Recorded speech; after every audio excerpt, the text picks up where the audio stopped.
I think that for some time, you know, in maybe 2006, 2007, 2008, we began conversations around, should we look at moving the North Dakota Study Group, you know, and taking it on the road a little bit. Yeah. During that time, we were also talking about bringing it to South Texas at some point.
To know that here in this region, we are reclaiming that, we are exposing students at very young ages the importance of your culture. I'm going to utilize my artwork that I also used in my dissertation to kind of lay out and frame the next few days and also frame the importance of this region, not only historically, but also in a very personal way for myself.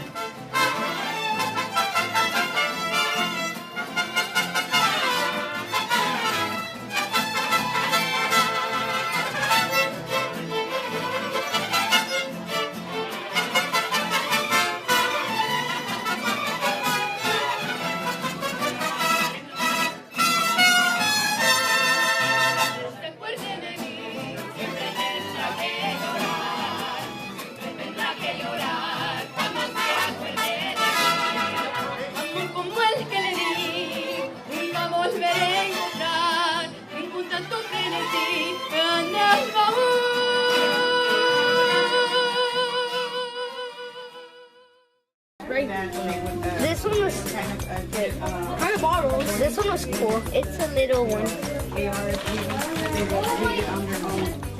Venía básicamente la palabra gaveta. Muchos de ustedes me la pusieron en la pared de estudiantes o las hojitas para decirme que no entendían qué era gaveta. Bueno, gaveta básicamente es un escritorio. Es dos características físicas. Y si saben más, pues mejor. Emily. And we were able to go visit teachers and talk to students, hear the research about dual language programs, and just see what are the challenges and what are the benefits. And I have learned so much about it is possible to have a dual language program at the secondary level. The most powerful thing was to hear the students in the dual language program and how they not only achieve academically, but it has also helped them understand their own culture. Diferencias entre las especies, ¿vieron? ¿Cómo que especies? ¿Qué es eso? ¿Se acuerdan del video que vimos de la mariposa? Overwhelmed.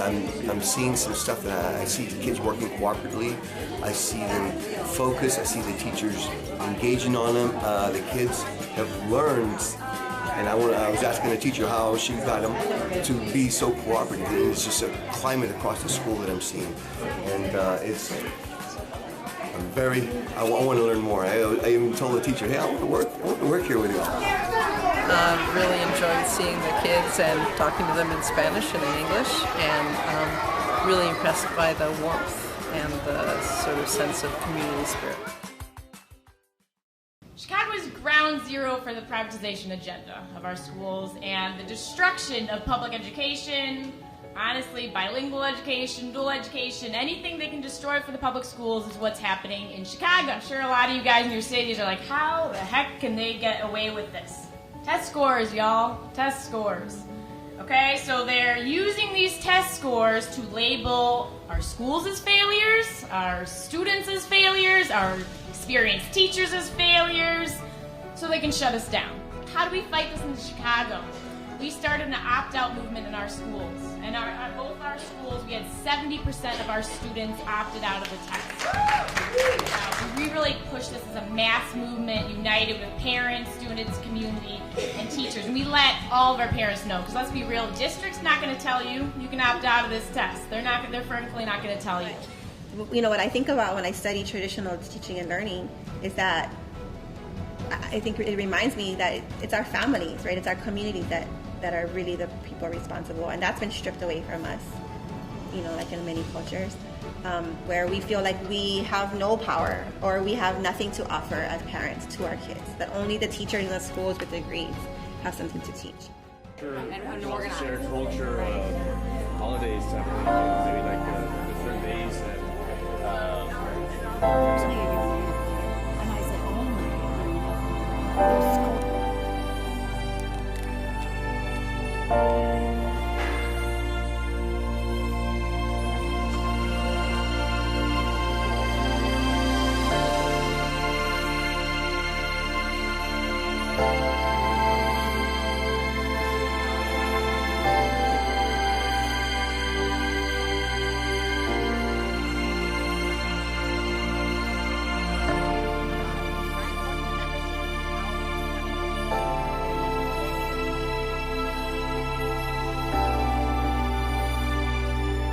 La Miss Deepen, yeah, that's the story.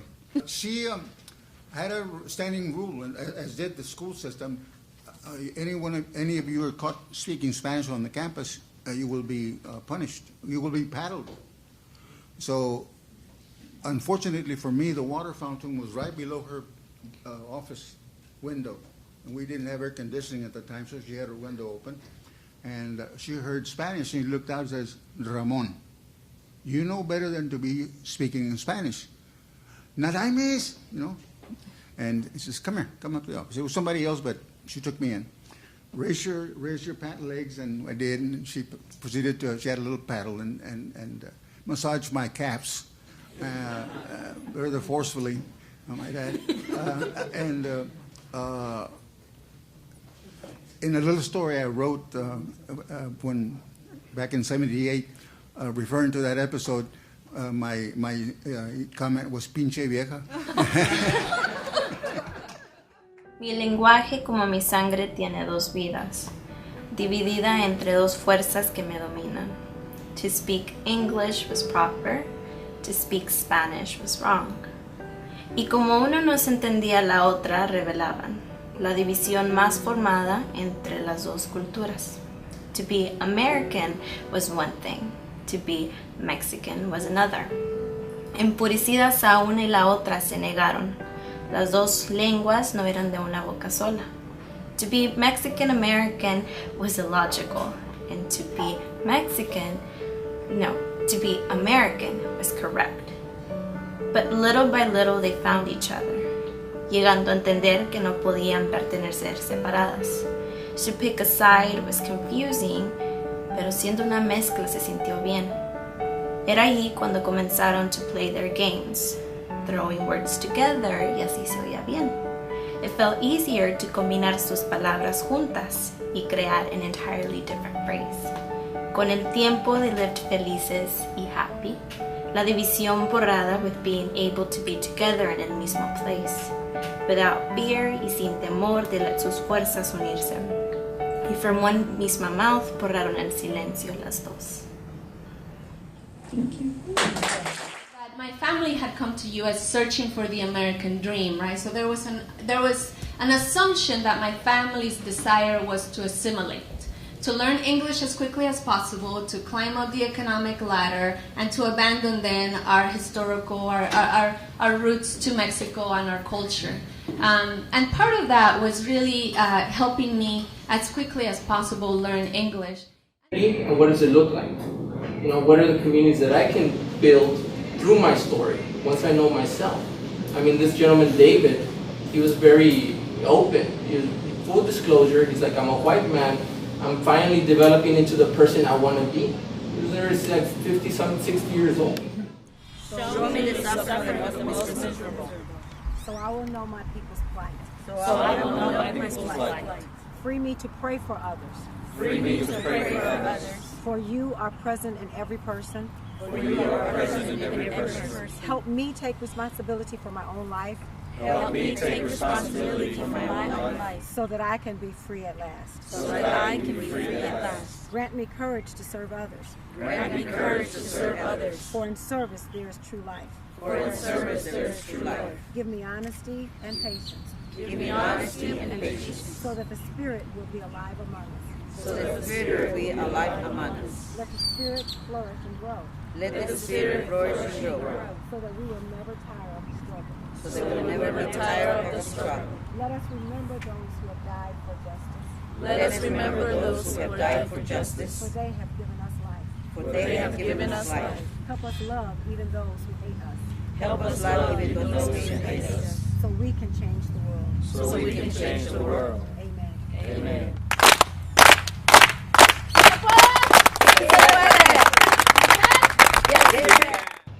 We were talking earlier about some of the connections between black and brown people and some of the things that need to happen between us in the sense of unity, because the only thing we're unified in now is oppression.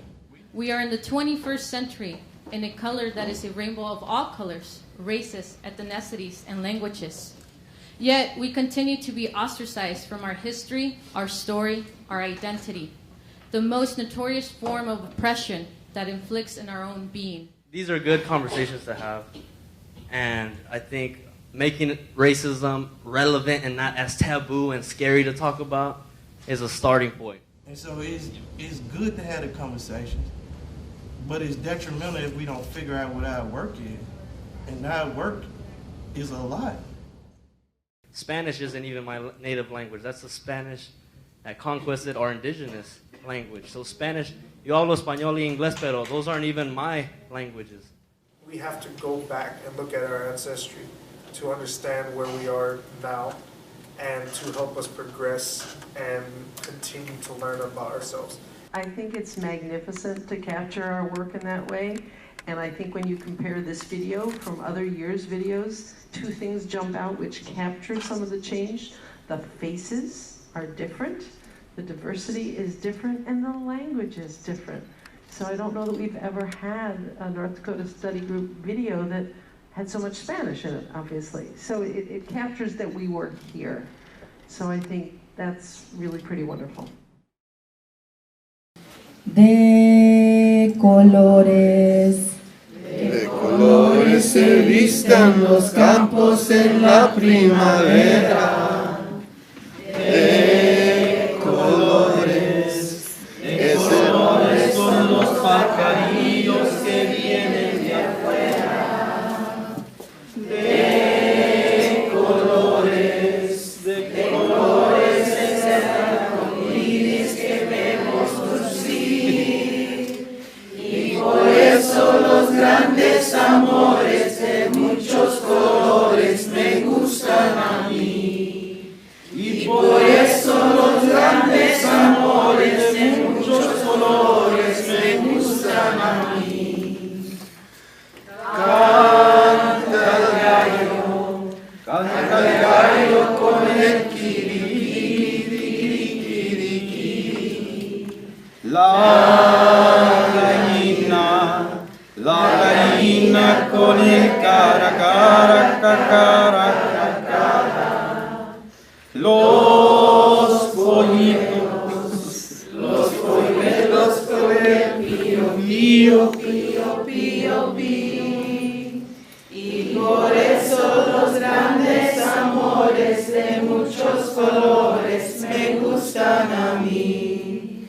Y por eso los grandes amores de muchos colores me gustan a mí. Canta el gallo con el kiri, kiri, kiri, kiri, kiri. La gallina con el cara, cara, cara, cara, cara.